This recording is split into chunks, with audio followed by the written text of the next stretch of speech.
7.9 billion pesos na pondo inilaan para sa teknolohiya at inobasyon ng Iligan City. Si Kay Perez magbabalita. Nakakuha ng kaukulang pondo ang lokal na pamahalaan ng Iligan City para sa pagpapaunlad ng teknolohiya at inobasyon sa lungsod. Tinatayang umabot ang investment commitments ng 7.9 billion pesos.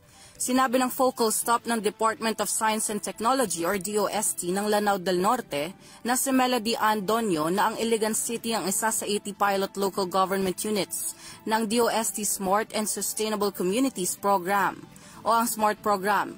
Ito ay nakaangkla sa digital transformation at resiliency ng bagong mga teknolohiya.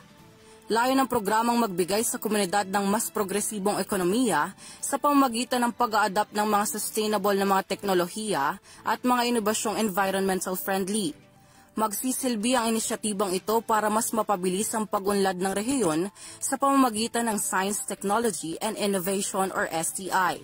Samantala, ilang mga teknolohiya at inobasyon na din ang naitampok noon sa Regional Science, Technology and Innovation Week na nagtutulak na maisulong ang mga inobasyon na makakatulong sa mamamayan. Kabilang ang mga may features tulad ng madaling pag-access sa mga serbisyo ng gobyerno at mga emergency hotlines. Para sa EuroTV News, ako si Kay Perez, sumasaludo sa bawat Pilipino.